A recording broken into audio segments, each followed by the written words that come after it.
क्योंकि जब जब करता है पुलिस वाले करता है क्योंकि मोदी मुकदमा लिखाएगा फिर आप समझ नहीं रहे अध्यक्ष ही मना कर रहे बाहर।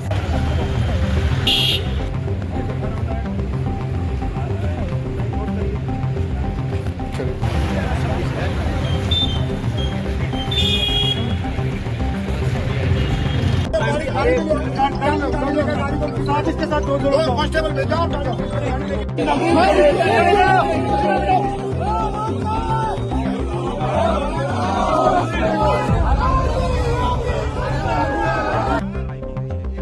देखिए, बिना परमिशन के एक पार्टी के पॉलिटिकल पार्टी के लोग यहाँ इकट्ठा हुए थे।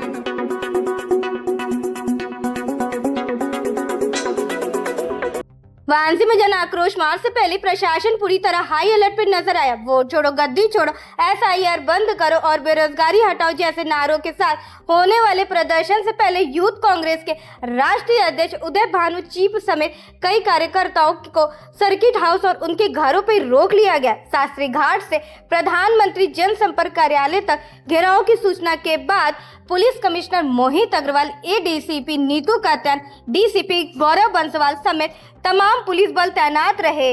वहीं प्रशासन ने बिना अनुमति रैली को असंवैधानिक बताते हुए साफ चेतावनी दी, कानून तोड़ने वालों पर सख्त कार्रवाई होगी। ये देखिए, बिना परमिशन के एक पार्टी के पॉलिटिकल पार्टी के लोग यहाँ इकट्ठा हुए थे। हमें पता लगा कि सर्किट हाउस पे नारेबाजी हो रही है और तमाम तरीके की चीज़ें बोली जा रही हैं, तो उनसे प्रयत्न किया गया कि उनसे वार्ता कर ली जाए, परंतु फिर उन्होंने अरेस्टिंग दे दी और अभी सब कुछ शांति व्यवस्था कायम है।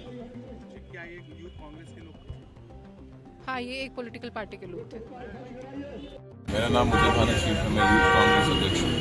आज आपका वाराणसी आगमन है, रविंद्रपुरी आपका प्रोटेस्ट होने वाला था, लेकिन आपको सर्किट हाउस पे रोक दिया गया है। हम प्रोटेस्ट करना चाहते हैं और प्रोटेस्ट करने के लिए यहाँ पे आए हैं, लेकिन जिस तरह से हमारे साथी बता रहे हैं, पिछले कल से हमें परेशान करने की, हमारे साथियों को परेशान करने की कोशिश कर रहे हैं। कुर्सियाँ लगाई थी यहाँ पे, हमने सारा इंतजाम किया था, उसको काट दिया, हम कुर्सियों को फेंक दी और यहाँ हमारे लोग इकट्ठे हुए हैं, वहाँ पे पुलिस डिस्टर्ब कर रही है। ये प्रोटेस्ट जो है 11:30 बजे तक हमने रखा था, लेकिन पहले से यहाँ हमारे लोग आ रहे हैं, उनको डिस्टर्ब करने की कोशिश कर रहे हैं। इसका कारण क्या है? इतने बौखलाए हुए क्यों हैं पुलिस वाले? किसके इशारे से ये चीज़ें हो रही हैं? मैं सिर्फ पूछना चाहूँगा, मैं जम्मू कश्मीर से आता हूँ, वहाँ पे भी जब कोई मुद्दे होते हैं हम प्रोटेस्ट करते हैं, तमिलनाडु में करते हैं, कन्याकुमारी में करते हैं, तो यूपी जो है क्या हमारे देश का हिस्सा नहीं है? यूपी में क्या भारत का लोकतंत्र लागू नहीं है? यूपी में क्या भारत देश का, भारत माता का जो संविधान है वह लागू नहीं होता? अगर यहाँ हम प्रोटेस्ट करना चाहते हैं एसआईआर को लेकर, वोट चोरी को लेकर, या जो बेरोजगारी है यूपी में लोगों को, वो हम क्यों नहीं कर सकते? अगर मोदी जी वाराणसी के सांसद हैं, इसका मतलब यहाँ पे देश का संविधान लागू नहीं होता, तो ऐसे मानने से हम तो परहेज नहीं करते। शर्म आनी चाहिए ऐसी सरकार को, यहाँ पे जो अपोजिशन को दबाने की, यहाँ लोगों की आवाज़ को दबाने की कोशिश कर रहे हैं। और यही कारण है जो हम कहते हैं वोट चोरी है, क्योंकि ये लोग गरीबों को और गरीब कर रहे हैं, अपने दोस्तों को अमीरों को और अमीर कर रहे हैं, बेरोजगारों को ज़्यादा बेरोजगारी मिल रही है। पिछले 11 सालों से बेरोजगारी चरम सीमा पे है, कोई पॉलिसीज मोदी जी नहीं बना रहे कि जिससे बेरोजगारी दूर हो। उसका कारण यही है कि इनको मालूम है भारत का युवा वोट दे या ना दे, भारत के लोग वोट दें या ना दे, बाद में वोट चोरी करके फिर से सरकार बना लेंगे। इसके खिलाफ आज हम प्रोटेस्ट कर रहे हैं, लेकिन हमें रोकने की कोशिश कर रहे हैं अलग अलग जगह में। अगर ज़्यादा करेंगे तो हम हर जगह, यहाँ भी हमारे लोग हैं, हम बोलेंगे वहाँ प्रोटेस्ट शुरू कर दीजिए, फ्लैश प्रोटेस्ट कर दीजिए, देखते हैं कहाँ किस किस को रोकेंगे। उदय भान जी, जिस तरह से आप एसआईआर को लेके भी आज प्रोटेस्ट करने वाले थे, क्या एसआईआर से आप लोग संतुष्ट नहीं हैं? हम कैसे संतुष्ट हैं जब तथ्यों के साथ, सबूतों के साथ राहुल गांधी जी ने बता दिया कि वोट चोरी हो रही है। हरियाणा में अगर ब्राजीलियन मॉडल जो है उसकी फोटो के साथ 22 वोट पड़ रहे हैं, तो हिंदुस्तानियों की फोटो के साथ जाली कितने वोट पड़ रहे होंगे? जब सबूतों के साथ ये पता चल चुका है वोट चोरी हो रही है, और अगर मान लीजिए वोट चोरी नहीं हो रही, तो नरेंद्र मोदी जी के जो पीए हैं, गणेश जो इलेक्शन कमिश्नर है, वो क्यों डिजिटल वोटर लिस्ट नहीं डाल रहे हैं वेबसाइट में? वो क्यों वीडियोग्राफी नहीं बता रहे जब वोटिंग लिस्ट की होती है? पहले तो होता था, अब क्यों बंद कर रहे हैं? किस चीज़ का डर है? डर यही है कि इनकी चोरी है वो हमने पकड़ ली है, और एसआईआर हो, वोट चोरी जो है ये देश के लिए हानिकारक है, भारत के लिए हानिकारक है, भारत के लोकतंत्र के लिए हानिकारक है। आज ये किस तरह का देखिए, आज एक राजनीतिक दल ने शास्त्री घाट पर एकत्रित होकर के मार्च निकालते हुए यहाँ पर प्रदर्शन करने का प्रोग्राम जारी किया था, जिसको लेकर के सुबह से ही पुलिस अलर्ट है। जगह जगह पुलिस तैनात की गई है। इस कार्यक्रम की कोई अनुमति इस राजनीतिक दल के द्वारा न ली गई है, न ही प्रशासन ने कोई अनुमति दी है।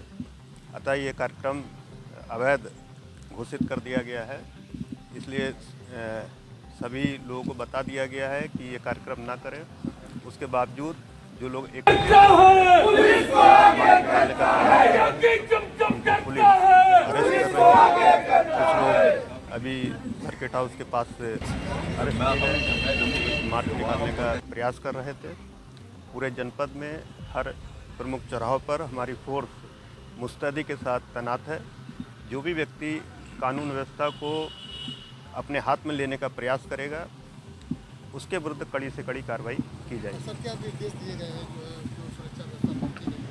क्या अवस्था? देखिए, हर चौराहे पर जो भी हमारे पुलिसकर्मी लगे हैं, सबको मानसिक रूप से और उनको फिजिकली जो लॉ एंड ऑर्डर हैंडल करने के लिए जो महत्वपूर्ण इक्विपमेंट उनके पास होने चाहिए, जैसे बॉडी प्रोटेक्टर, हेलमेट, डंडा, और जो हमारे SIN अवब के अधिकारी हैं उनके पास पिस्टल, AK-47, कार्बाइन, इन चीज़ों को चेक किया गया है।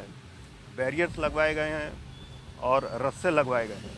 पूरे क्षेत्र की किलाबंदी की गई है।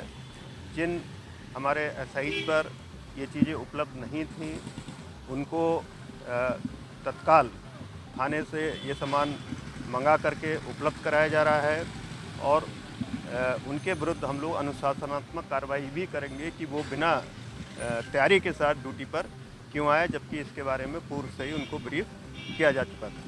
सब बात की जाएगा सुरक्षा व्यवस्था की, तो अभी ये कब तक रहेगा और किस तरीके से कितने देर तक मिलेगा? देखिए, ये आज पूरे दिन हम लोग अलर्टनेस बरतेंगे। जहाँ पर भी, जिस चौराहे पर भी कोई इस तरह की भीड़ एकत्रित होगी, कोई मार्च निकालने का प्रयास करेगा, उसको हम वहीं पर रोक करके गिरफ्तार करेंगे।